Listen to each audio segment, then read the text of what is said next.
नाज़रीन, सखर में थियल वॾे जरगे जंहिंजी सरपंची सरदार अली गौर खान महर कई, घोटकी जे रावती वारे कचे में 7 बिरादरियुनि में हलंदड़ डिघे खूनी तकरार जो फ़ैसिलो ॿुधायो वियो। हिन खूनी तकरार में मजमूई तौर धुरियुनि जा कुल 103 क़त्ल थिया, पर जरगे पारां शाहिदियूं मिलण बाद 84 क़त्ल साबित कया विया। जेके माण्हू पुलिस मुक़ाबलनि या ख़ानगी फोर्स हथां मारिया विया, उन्हनि क़त्लनि बाबति बि लाॻापियल धुरियुनि खां क़ुरान पाक ते शाहिदियूं वरितियूं वयूं।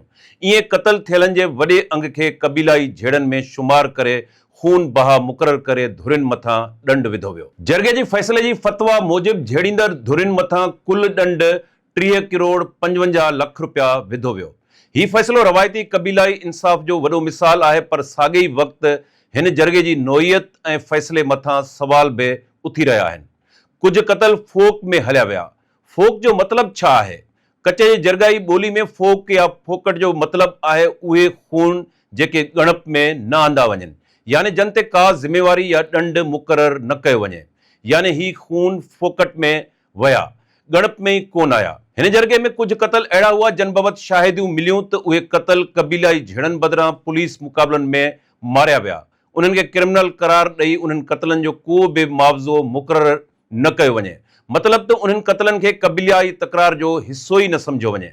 जॾहिं त जरगे अंदरि उन्हनि क़त्लनि सां लाॻापियल धुरियुनि जो ज़ोर हो त उन्हनि क़त्लनि खे बि क़बीलाई झेड़े में शुमार करे उन्हनि जो खून बहा मुक़ररु कयो वञे।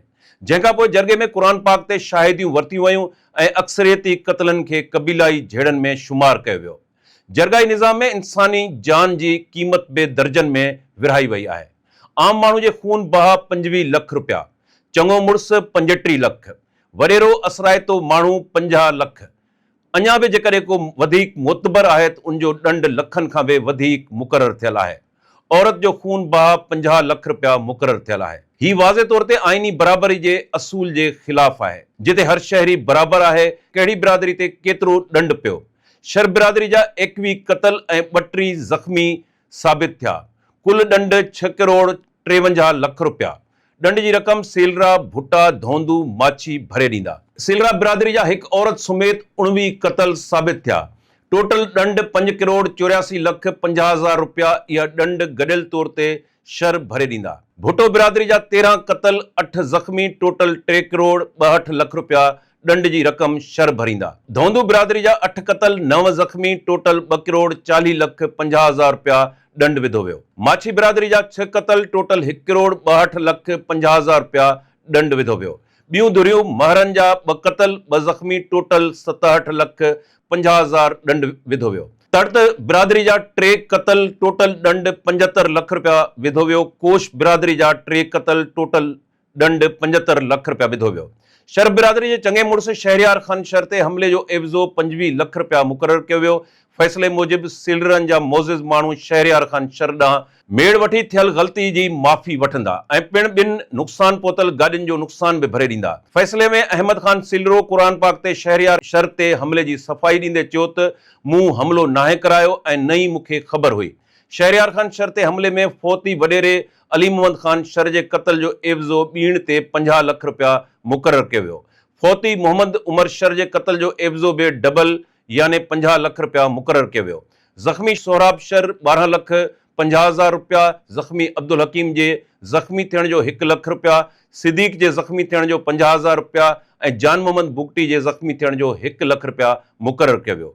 टोटल 1 करोड़ 40 लख रुपया सीलरा बिरादरी शहरियार शर खे भरे ॾींदा। शहरियार खान शर फ़ौतियुनि ऐं ज़ख़्मियुनि खे पाण अदायगी कंदो।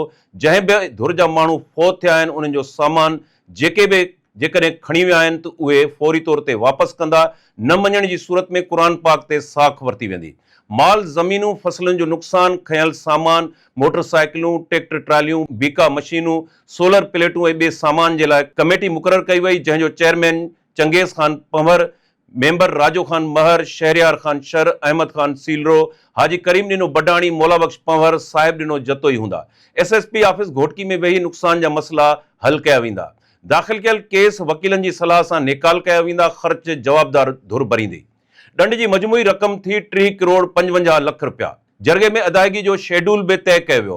पहिरीं किस्त 1 महीने अंदरि, ॿी किस्त 3 जनवरी 2027 ते, टीं किस्त 3 मई 2027 ते अदा कई वेंदी। जरगे जा सख़्त शर्त ईंदड़ कंहिं बि झेड़े जे अगराई ते ॾोह खां सवाइ जेकॾहिं अगराई साबित थी त उनजो ॾंड 80 लख रुपया मुक़ररु कयो वियो। का बि धुर फ़ैसिले जी भञकड़ी करे अगराई कंदी त उहो ॾंड उन धुर खां वरितो वेंदो। झेड़े खे क़बीलाई न पर क्राइम तस्वुरु कयो वेंदो। जरगाई निज़ाम छो ज़िंदा आहे, इहो सभ खां अहम सवाल आहे। सबब कमज़ोर अदालती निज़ाम, महांगा वकील ऐं ड्रिघा केस, पुलिस जो ज़ुल्म वधाईंदड़ रवैयो, प्रोसिक्यूशन जो कमज़ोर निज़ाम। माण्हू मजबूर थी जरगन ॾांहुं वञनि था। आईनी ऐं कानूनी हैसियत। पाकिस्तान जे आईन ऐं कानून में जरगन खे का कानूनी हैसियत न आहे, पोइ बि इहे फ़ैसिला थियनि था। हुकूमती सरपरस्ती जा इल्ज़ाम बि लॻनि था। इहो सिधो सओ कानून साज़ इदारनि ते बेइतमादी जो इज़हार आहे। हिन भेरे चयो वञे थो त ॼाणायल जरगो मथियनि जी मर्ज़ी, मुदाख़लत ऐं सख़्त प्रेशर जे नतीजे में थियो आहे। इहो बि सवाल उथी रहियो आहे त छा ही जरगो धाड़ेलनि जे ख़ात्मे लाइ सरेंडर पॉलिसी जो हिसो आहे या क़बीलाई झेड़ा ख़त्म करण जी वॾी हिकमत अमली। अहम सवाल इहो आहे जेकॾहिं हुकूमत धाड़ेल राज जे ख़ात्मे तोड़े क़बीलाई झेड़नि जे ख़ात्मे लाइ अॻु अहिड़ियूं कोशिशूं वरितियूं वञनि हा त क़ीमती इंसानी जानियूं बची पए सघियूं।